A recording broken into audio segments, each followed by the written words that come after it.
लोभ की दलदल सबसे खतरनाक है, सबसे जबरदस्त दलदल है। उसमें जो फंस जाता है वो बहुत कष्ट पाता है। इसलिए चिंता मुक्त रहो, सकारात्मक प्रयास करो और प्रयास की एक सीमा पर जाकर ईश्वरीय विधान पर छोड़ दो। और ये मैं इसलिए नहीं कह रहा कि मैं इस उद्बोधन पीठिका पर बैठा हूं, ये मैंने करके देखा है। प्रयास करो, पूरी मेहनत करो, पूरी आत्मा के साथ काम करो, उसके बाद में जो फल अफल है उसकी चिंता छोड़ दो।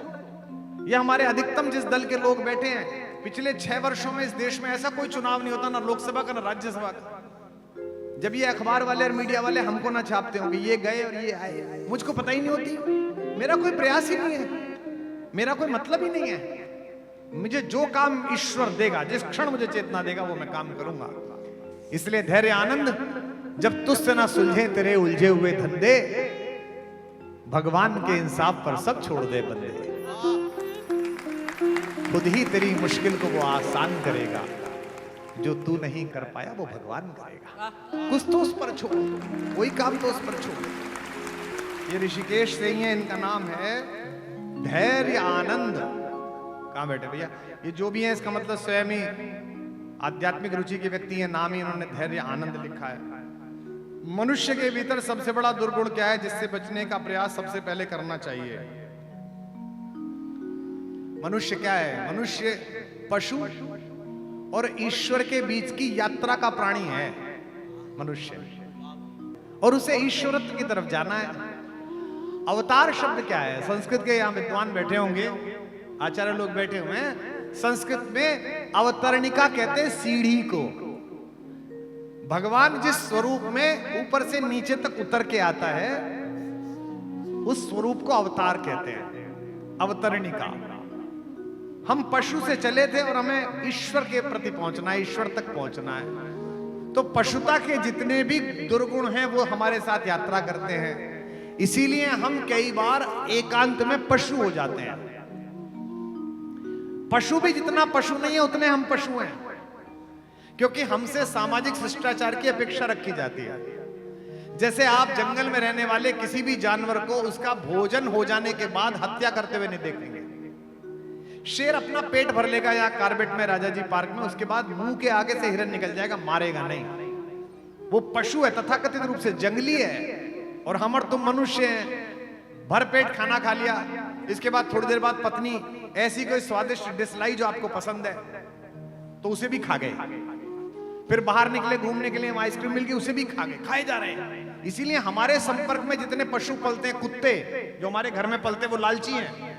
जैसे ही आप खाना खाना शुरू करते हो वो कुत्ता आ जाता है, उसको समझाना पड़ता है, नहीं बेटा ऐसे नहीं करते, उसकी मां समझाती रहती है। लेकिन जंगल का जो कुत्ता है वो पेट भरने के बाद प्रयास नहीं करेगा, क्योंकि इस कुत्ते को जो मनुष्यों के साथ रह रहा है इसे मनुष्यों ने जंगली बना दिया। ये तो अच्छा खासा वहां था बेचारा। तो पशु और मनुष्य के बीच की यात्रा, इसमें सबसे बड़ा दुर्गुण धैर्य आनंद, जिससे तुम्हें बचना चाहिए, तभी तुम्हें धैर्य प्राप्त होगा, आनंद प्राप्त होगा, वो है लोभ। अपने नाम को ठीक से समझो, तुम्हारा नाम ही उत्तर है, क्योंकि धैर्य ही आनंद का आगमन सुनिश्चित करता है। धैर्य छूट जाता है। लोभ बहुत बड़ी दलदल है। सच्चा पहली आवाज अंदर से आती है आत्मा की। हम जैसे उसे सुनना शुरू करते हैं, 2 वकील आ जाते हैं बात करने के लिए। एक का नाम है मस्तिष्क और एक का नाम है मन। दोनों ज्ञान देना शुरू कर देते हैं। भाई साहब क्या रखा है, ले लो। अरे भाई साहब, एक हमारे यहाँ कथा है किराता अर्जुनियम। एक राजा था, बड़ा प्रजावत्सल, प्रजा का बहुत ध्यान रखने वाला, बहुत अच्छा, साधु संतों की सेवा करने वाला। एक दिन उसने बाहर शोर सुना, देखा कि एक क्रोधित मुनि गालियां बक रहा है राजा के दरवाजे पर। नाश इस राजा का, क्या दुष्ट प्रजा पैदा की है, नास्तिक लोग भर रखे हैं, अधर्मी लोग। राजा बाहर भागा। राजा ने कहा, महाराज इतने नाराज क्यों रहे हो, क्या अपराध हो गया? बोले, मैं तेरे राज्य में विश्राम करना चाहता था और मैंने चौराहे पे घोषणा की, 2 आस्तिक भी नहीं आए ये कहने के लिए कि महाराज मेरा रुक जाओ। राजा ने कहा, क्षमा करिए प्रजा को, आपका सेवक हाजिर है, आप मेरे राजभवन में चलिए। बोलो, अच्छा, तेरे राजभवन में जहां घोड़े बनते हैं, जहां चपरासी रहते हैं, वहां रहूं और तू उसमें रहे अपने कक्ष में? राजा ने कहा, नहीं महाराज, मेरे कक्ष में आप निवास करिए। अच्छा, तेरे कक्ष में मैं जमीन पे सोऊं, तू शैया पे सोए चंदन की? नहीं महाराज, आप मेरी शैया पे सोए। साधु अंदर चला गया। राजा बहुत अच्छा था, राजा ने कहा इस शैया पे सोइए। राजा नीचे सो गया। सुबह साधु के उठने से पहले खड़ाऊं ठीक रख दे। साधु स्नान करने के लिए जाए तो उनका कॉपिन धो के टांग दे राजा। सेवक से काम नहीं कराया। 1-1.5 महीने साधु ने सोचा मैं देखता हूं ये कब ऊबता है मुझसे, मैं तो थका दूंगा।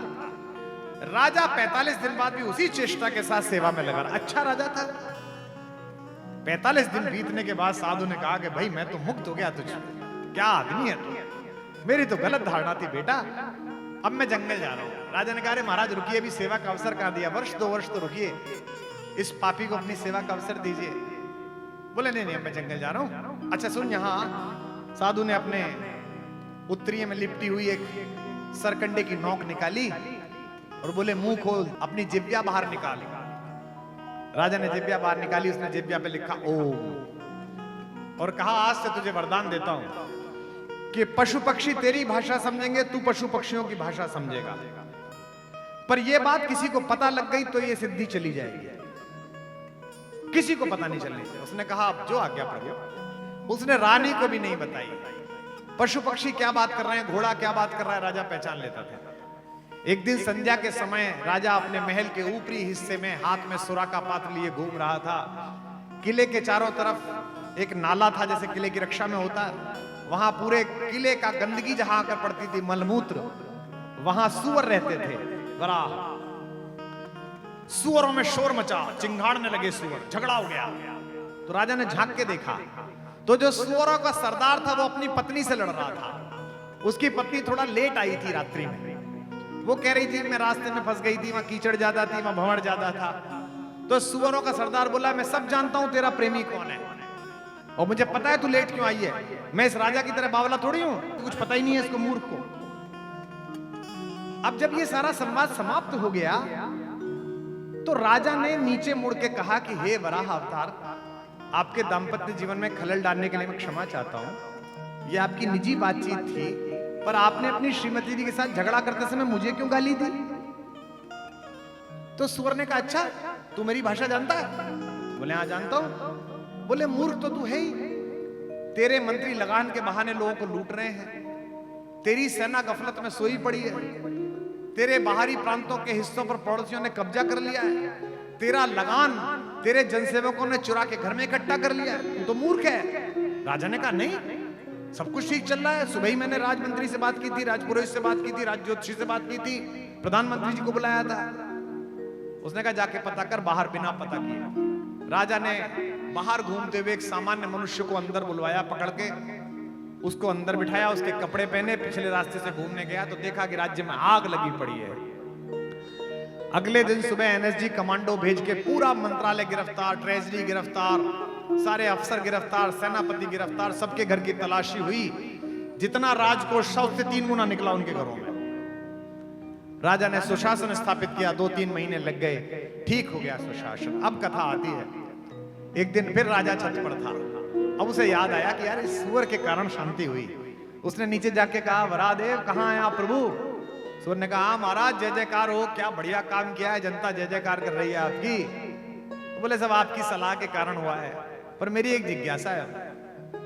मैंने अपने प्रधानमंत्री से बात पूछी थी कि प्रजा में सब उत्तम है क्या? उन्होंने कहा कुशल है। उन्होंने सच क्यों नहीं बोला मुझसे? वराह ने कहा इसलिए सच नहीं बोला कि वो डरते थे कि तुम उन्हें उनकी वर्तमान स्थिति से हटा के नीचे ना फेंक दो कहीं। बोले मैंने सेनापति से पूछा, वो क्यों नहीं बोले?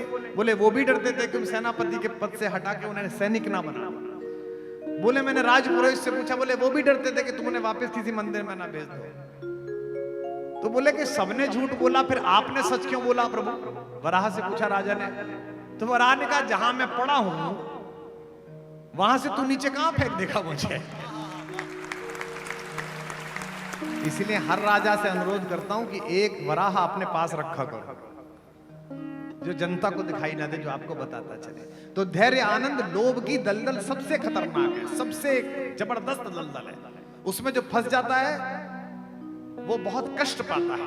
इसलिए चिंता मुक्त रहो, सकारात्मक प्रयास करो और प्रयास की एक सीमा पर जाकर ईश्वरीय विधान पर छोड़ दो। और ये मैं इसलिए नहीं कह रहा कि मैं इस उद्बोधन पीठिका पर बैठा हूं, ये मैंने करके देखा है। प्रयास करो, पूरी मेहनत करो, पूरी आत्मा के साथ काम करो। उसके बाद में जो फल अफल है उसकी चिंता छोड़ दो। ये हमारे अधिकतम जिस दल के लोग बैठे हैं, पिछले 6 वर्षों में इस देश में ऐसा कोई चुनाव नहीं होता, ना लोकसभा का ना राज्यसभा का, जब ये अखबार वाले और मीडिया वाले हमको ना छापते होंगे ये गए और ये आए, मुझको पता ही नहीं होती। मेरा कोई प्रयास ही नहीं है, मेरा कोई मतलब ही नहीं है। मुझे जो काम ईश्वर देगा, जिस क्षण मुझे चेतना देगा वो मैं काम करूंगा।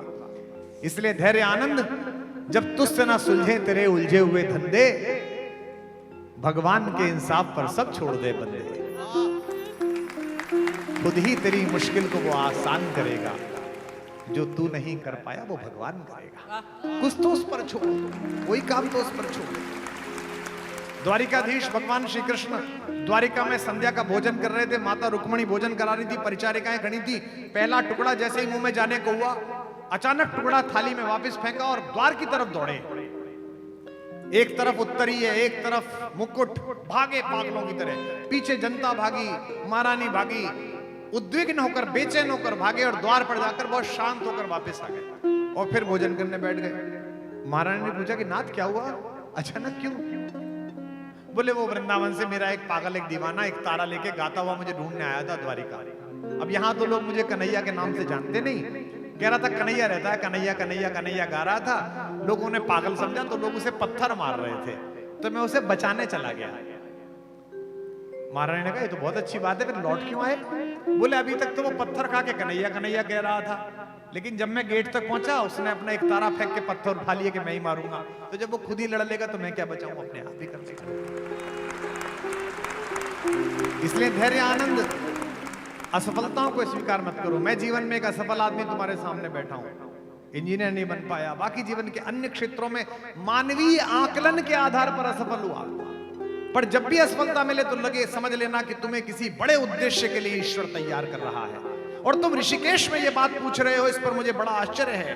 इसी ऋषिकेश में शिवानंद आश्रम में केरल के एक समुद्र तट से, तमिलनाडु के एक समुद्र तट से आया हुआ एक युवक एनडीए में सेलेक्ट होकर यहां आया था अपनी बहन के गहने बेचने, इस्लाम मानने वाला।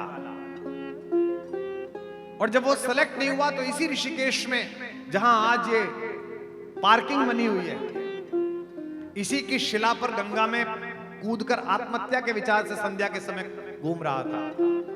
शिवानंद जी ने देखा कि उद्विग्न युवक इधर उधर घूम रहा है और नीचे झांकता है। शिवानंद जी ने कहा बेटा यहां मत खड़े हो, गंगा का प्रवाह ज्यादा है, अंदर आश्रम में आ जाओ।